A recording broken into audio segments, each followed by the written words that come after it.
चुनावी थाली में आज जो नेता मेरे साथ हैं, आपने उन्हें सदन में सूट बूट में देखा, आपने उन्हें खादी में रैली करते हुए लोगों के बीच में देखा, उनके भाषणों को सुना और सराहा भी।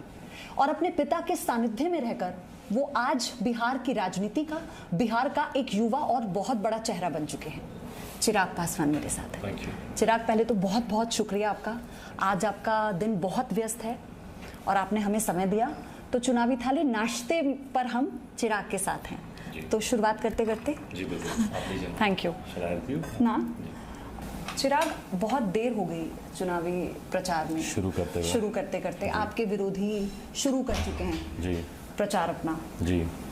मैं अपने सवाल को अगर ऐसे पिरोकर आपसे पूछूं कि चुनाव चिराग के लिए बिहार में कितनी बड़ी चुनौती है? देखिए, चुनौती से ज़्यादा मतलब इसको मैं एज अ कंपटीशन या उससे ज़्यादा मैं इसको बहुत पॉजिटिवली लेना चाहता हूँ। मैं आज से खैर चुनाव प्रचार की शुरुआत कर रहा हूँ। जैसा आपने बोला कि मैं थोड़ा लेट ज़रूर हूँ क्योंकि चुनाव बाकी लोग पहले इसको शुरू कर चुके हैं। तो मेरा लक्ष्य बस इतना ही है कि मैं जनता के बीच जाकर अपनी बातों को रखूं। मेरा Bihar first, Bihari first vision document है, वो जनता को समझाऊं क्योंकि ज़रूरत है बिहार में बदलाव की, ज़रूरत है नेतृत्व परिवर्तन हो। क्योंकि लगभग पिछले 15 साल की बात करूँ, मैं ओवरऑल भी बोलूँ तो 3 दशक से बिहार में सिर्फ जातीयता के आधार पर ही चीज़ें हुई हैं। और हमारे मौजूदा मुख्यमंत्री ने जातीयता को आधार बनाने का बहुत खूबसूरत टर्मिनोलॉजी दी है, वो कहते हैं सोशल इंजीनियरिंग। तो सिर्फ सोशल इंजीनियरिंग पे ही वोट बैंक्स क्रिएट किए गए, उनको अपीजमेंट की राजनीति उनके साथ की गई। बट हकीकत में जो विकास बिहार में होना चाहिए, देखिए भारत एक साथ आज़ाद हुआ, भारत के तमाम प्रदेश देखिए, दिल्ली, बम्बई, जो भी लोग बाहर घूमे हैं, मैं तो दुनिया की बात भी नहीं कर रहा, देश की मैं बात कर रहा हूँ, जो लोग देश में बाहर विभिन्न और प्रदेशों में गए, वहाँ पे विकास के मापदंड ही कुछ और हैं। और वहीं जब हम बिहार की बात करते हैं तो आज भी नली गली की बात करेंगे, चापाकल मेरे आंगन में कैसे लग जाए, कैसे मेरे घर में बिजली आ जाए। तो विकास के मापदंड ही अलग है। मैं नहीं मानता, मेरा नहीं विश्वास है कि भैया नली गली बनाने से बिहार का विकास हो सकता है। मेरा मानना है कि जब तक बिहार में निवेश नहीं हो, जब तक हम लोग इसको जॉब, IT जॉब्स जब तक हम लोग क्रिएट नहीं करें, क्यों आज भी मेरे बच्चों को कोटा जाना पड़ता है पढ़ाई के लिए? वहाँ पर पढ़ने वाला बिहारी, पढ़ाने वाला बिहारी, अधिकांश शैक्षिक संस्थानों के मालिक वो बिहारी पर व्यवस्था राजस्थानी। क्यों हम ये एजुकेशनल हब पटना में नहीं खोल सकते? लास्ट टाइम मुख्यमंत्री ने कब इन्वेस्टर समिट इनवाइट किया था, लोगों को बुलाया था, सिंगल विंडो क्लियरेंस दिया हो, या लैंड रिफॉर्म्स में इस तरीके के बदलाव किए गए हों कि हम लोग निवेशकों को ज़मीन उपलब्ध कराएं ताकि वो कारखाने लगाएं और रोजगार यहाँ पर मिले? पर मुख्यमंत्री ने तो हाथ ही अपने खड़े कर दिए। वो कहते हैं कि भैया यहाँ पे कारखाने आ ही नहीं सकते। कि अब जितनी भी बातें की जा रही हैं, आप कर रहे हैं, तेजस्वी कर रहे हैं, नीतीश कुमार कर रहे हैं, कि ये सब हवाई हवाई लग रहा है कि सब कहते हैं हम तो रोजगार दिला देंगे। तेजस्वी यादव ये कह रहे थे कि मैं अगर मुख्यमंत्री बनता हूं तो मैं पहले किसी दस्तावेज पे दस्तखत करूंगा तो वो 10 लाख युवाओं को एम्प्लॉयमेंट दिया जाएगा तब। तो आपको नहीं लगता कि ये शिगुफे तो बिहार के युवा, बिहार की जनता सालों से सुनती आ रही है? बिल्कुल, and that is exactly what my concern is. देखिए, उनका रोड मैप क्या है तेजस्वी का, या किस आधार पर उन्होंने 10 लाख नौकरियों की बात की, मुझे नहीं पता। हो सकता है उनका कोई कैलकुलेशन रहा, उनका परिवार लंबे समय से सरकार चलाने की जानकारी है, उनको एक्सपीरियंस है, उनको हो सकता है कोई आधार हो। बट बहरहाल मेरे पास अभी तक ऐसा कोई एक्सपीरियंस नहीं है, इसलिए मैं कोई हवाई में वादे भी नहीं कर रहा। मैं ये नहीं कह रहा हूँ कि मैं आऊँगा तो मैं इतनी नौकरियाँ दे दूंगा, मैं आऊँगा तो रातों रात में सब बदल दूंगा। पर मेरे पास एक विजन है और ये विजन बिहारियों ने ही तैयार किया है। लगभग 4 लाख से ज़्यादा बिहारियों के सुझाव लेकर हम लोगों ने Bihar first, Bihari first vision document को तैयार किया। मैं ये नहीं कह रहा कि मैं आऊँगा तो मैं इतनी लाख नौकरियाँ दे दूंगा, बट मैं इतना ज़रूर कह रहा हूँ कि जॉब क्रिएशन की अपॉर्चुनिटीज़ कहाँ कहाँ हैं। जितनी हमारी मिलें बंद पड़ी हैं, अगर उस पर अगर आप एक यंग IT प्रोफेशनल्स की अगर आप टीम बैठा दें विद फाइनेंशियल एक्सपर्ट्स और उस प्रोजेक्ट को कैसे फाइनेंशियली वायबल किया जाए, उस पर अगर हम लोग काम करने लग जाए तो मुझे लगता है लाखों रोजगार, तो वो चीनी मिल जो बंद पड़ी हुई है, जो पेपर मिल जो बंद पड़ी हुई है, उन्हीं को शुरुआत करवा दें तो हम लोग के लाखों रोजगार हम लोग उससे उत्पन्न कर सकते हैं। अच्छा, मैं आगे बढ़ूं, लेकिन आज आप रामविलास जी के बिना जाएंगे? जिंदगी में पहली बार। जिंदगी में पहली बार। जिंदगी में पहली बार। अंदर थोड़ी नर्वसनेस? हिम्मत बहुत दी है पापा ने, बहुत तैयार करके गए हैं मुझे। I been well trained by him, और पता नहीं उनको आभास था क्या था, बट इस परिस्थिति के लिए भी वो पूरा तैयार करके गए हैं। और मेरा बिलीफ है जब पापा गए भी तो जो पहला ट्वीट मैंने किया तो उसमें मैंने ये लिखा कि मुझे पता है कि वो हमेशा मेरे साथ रहेंगे, और ये स्ट्रेंथ मुझे देते हैं वो कहीं ना कहीं से। मतलब आप यकीन नहीं मानेंगी, पापा के निधन को अभी कुछ घंटे नहीं हुए थे और उसके बाद मैं बैठा प्रत्याशियों की सूची तैयार कर रहा था, उसके बाद मैं बैठा विजन डॉक्यूमेंट का फाइनल ड्राफ्ट तैयार कर रहा था। उसके बाद जुझारूपन की तो सराहना हर कोई कर रहा है जी, और ऐसे हिम्मत के साथ आप मतलब निकले हैं और आपने सबका सामना भी किया है। लेकिन रामविलास जी को राजनीति का मौसम वैज्ञानिक कहते थे, तो क्या वही गुण चिराग में है और चिराग ने हवा का रुख भाप लिया? देखिए, हवा का रुख तो ज़रूर मैंने भापा है और सही बात है, मौसम वैज्ञानिक का बेटा हूँ, उन्हीं का अंश, उन्हीं के संस्कार हैं मुझ में, तो यकीनन ये गुण भी कहीं ना कहीं उन्हीं से ही आया होगा मुझ में। इतना मुझे ज़रूर पता है कि मौजूदा मुख्यमंत्री दोबारा हमारे प्रदेश के मुख्यमंत्री नहीं बनेंगे। जो आक्रोश है जनता में और उसकी आवाज़ बनना ज़रूरी है। आज की तारीख में विकल्प नहीं है बिहार में, आप मजबूरी में किसी को आप निरंतर 15 सालों से आप मुख्यमंत्री बनाते रहे, ये उचित नहीं है। बिहारियों को विकल्प देना ज़रूरी है, एक ऑल्टरनेटिव, और उसके बाद फिर जनता के हाथ पे छोड़ दीजिए। चिराग, लेकिन ये विजन तो बहुत अच्छा है, बहुत सराहनीय भी युवा नेता होने के नाते, लेकिन आपके विरोधी सिरे से खारिज कर देते हैं। नीतीश कुमार हो, तेजस्वी यादव हो, वो सिरे से आपको खारिज कर रहे हैं, आपकी पार्टी को खारिज कर रहे हैं इस चुनाव में।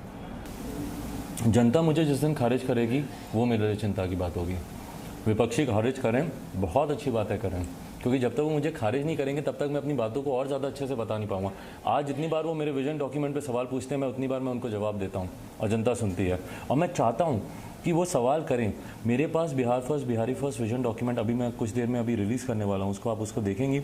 शायद ही बिहार की कोई ऐसी समस्या है जिसका समाधान, मैं सिर्फ समस्या का जिक्र नहीं कर रहा, मैं रोज़गार अगर मैं बोलता हूँ तो रोज़गार आएगा कैसे, जॉब्स कहाँ पे क्रिएट होंगी वो मैं बताता हूँ, एजुकेशन कैसे बेटर होगा वो मैं उसमें बताता हूँ।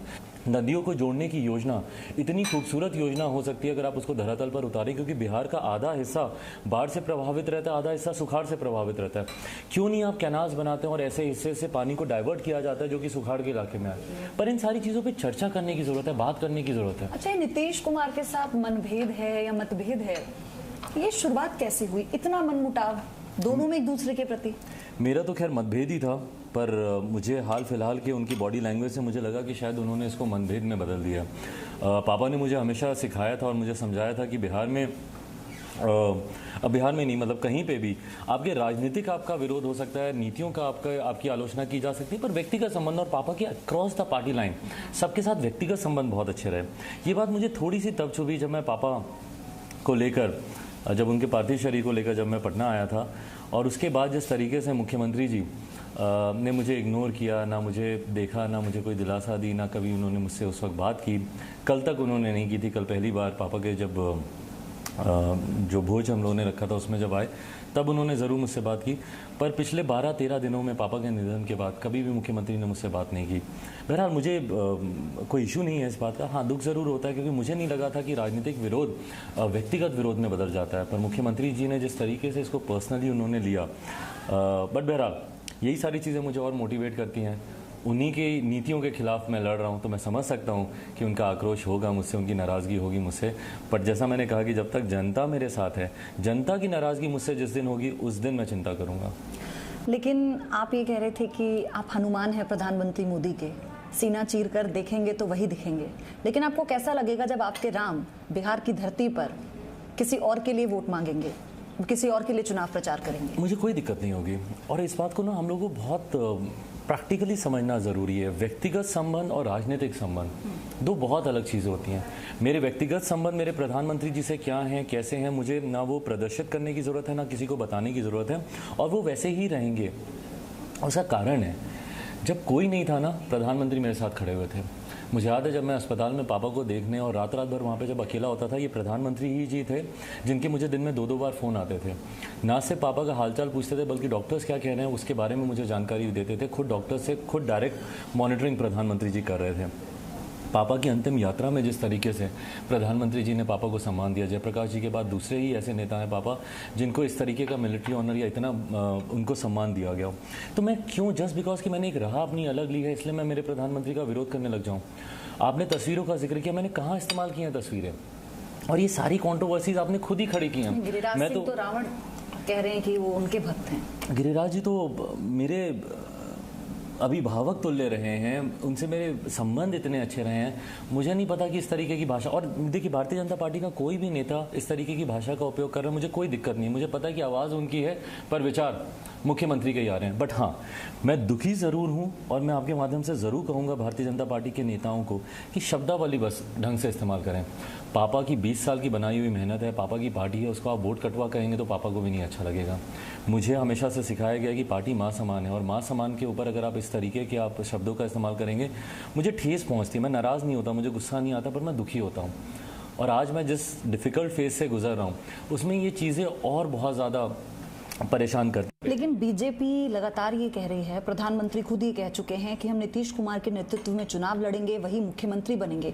तो फिर आप इतना कॉन्फिडेंट कैसे हैं कि आप कई बार इस बात का जिक्र कर चुके हैं कि चुनाव के बाद, नतीजों के बाद बीजेपी और एलजेपी सरकार मिलकर बनाएगी? जनता मुझे इस बात का विश्वास दिलाती है और जनता के बीच जाना ज़रूरी है। मुख्यमंत्री ने आखिरी बार कब चुनाव लड़ा मुझे तो अब ठीक से याद भी नहीं, मुझे लगता है कि लगभग 15-16 साल हो गए होंगे उनको चुनाव लड़े को। मुख्यमंत्री आखिरी बार सड़क मार्ग से बिना अपना रूट लगवाए हुए जनता के बीच कब गए मुझे नहीं पता, पर चिराग पासवान जाता है। मैंने अपनी चुनाव प्रचार भी अगर आप देखेंगे, मेरे पार्टी के तमाम पार्टी के नेता हेलीकॉप्टर से प्रचार कर रहे हैं, मैं सड़क से निकल रहा हूँ। आप जब तक जनता के बीच नहीं जाएंगे आपको उनकी समस्या नहीं पता चलेगी। और जनता के बीच वो राजशाही से जाना नहीं कि जब पहले ज़माने में राजा निकलते थे तो ग्रीन कारपेट दोनों तरफ हो जाता था, अच्छे खूबसूरत सुखी चेहरों को आसपास रखा जाता था कि राजा को लगता था कि भैया मेरी प्रजा बहुत सुखी है, बहुत खुश है। इस तरीके से नहीं, आप रैंडमली आप जनता के बीच जाइए, रैंडम ग्रुप ऑफ पीपल से आप इंटरेक्ट कीजिए, स्टूडेंट्स हों, फार्मर्स हों, किसान हो, व्यवसायी हों, उनके साथ आप रैंडमली इंटरेक्ट कीजिए। आप पूछिए कि क्या, मुझे नहीं पता कि आखिरी बार मुख्यमंत्री ने कब ग्रुप ऑफ पीपल से इस तरीके का इंटरेक्शन किया हो। मैं सड़क से निकलता हूँ, जनता के बीच जाता हूँ, इसीलिए मेरा विश्वास आता है कि जनता इस बार बदलाव चाहती है। बहुत हो गया 15 सालों में, 15 साल अगर मैं भूल भी जाऊं, आप भी मुझे बता दीजिए, अभी मुख्यमंत्री जी से आप भी कोई ना कोई बातचीत करेंगे या इंटरव्यू होगा, उनसे पूछिएगा कि पिछले 5 साल में मुख्यमंत्री की क्या उपलब्धि रही। 15 साल बनाम 15 साल, ये एक बड़ी हाइपोथेटिकल सिचुएशन दिखाने की कोशिश करते हैं। 5 साल की मुख्यमंत्री की एक उपलब्धि बता दीजिए अपनी कुर्सी को बचाने के अलावा।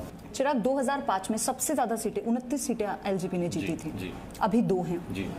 इस बार आप 140 सीटों से ज्यादा पर चुनाव लड़ रहे हैं, तो इसके पीछे क्या आकलन है, क्या स्टडी है इसके पीछे? स्टडी जैसा मैंने कहा कि आक्रोश मुख्यमंत्री के खिलाफ, विजन मेरा बिहार फर्स्ट, बिहारी फर्स्ट, बस ये दोनों चीज़ें हैं साथ में मिलाकर जनता बदलाव चाहती है। और बिहार में कहीं ना कहीं गाहे बगाहे ना ये सुगबुगाहट आपने भी सुनी होगी कि अभी हमने जब 15 में देखा कि नीतीश कुमार और लालू यादव, जो किसी ने सोचा भी नहीं था वो साथ आए, क्योंकि वो मौके की नजाकत थी, उन्होंने मौका भापा। अब का जो बिहार का चुनाव है वो generation x versus generation next का हो गया है। तेजस्वी यादव युवा हैं, आप युवा हैं, और अब लोग युवाओं से बहुत उम्मीदें करते हैं। आपने तो ग्राउंड पर देखा है इस चीज को जिसका आप जिक्र करते हैं। तो क्या भविष्य में हम दोनों युवाओं को साथ में देखेंगे, नेक्स्ट जनरेशन को साथ में देखेंगे? देखिए फिलहाल, और लोक जनशक्ति पार्टी का भी मैं आपको बता दूं, 2000 में हमारी पार्टी का गठन हुआ और पार्टी ने कभी भी तब से लेकर आज तक कभी पोस्ट पोल अलायंस नहीं किया। 2004 के लोकसभा के हों या 2005 के विधानसभा, 9 के लोकसभा या 10 के विधानसभा, 14 के लोकसभा या 15 के विधानसभा हम लोगों ने, और या 19 के लोकसभा, हम लोगों ने हमेशा प्री पोल अलायंस किया है। जिसके साथ हम लोग रहे हैं उसी के साथ ही सरकार बनी है। वेल एंड गुड, नहीं बनी तो हम लोग विपक्ष में रहे।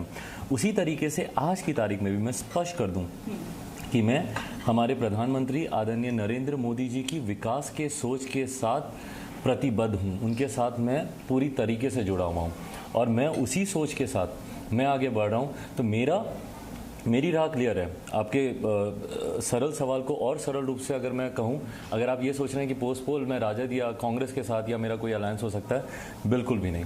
मैं पूरी तरीके से प्रधानमंत्री जी के साथ हूँ।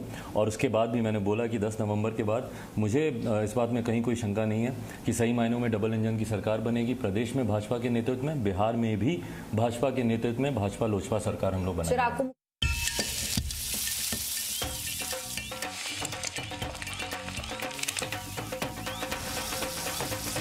Presenting B News app, available on Google Play and App Store. Download it now.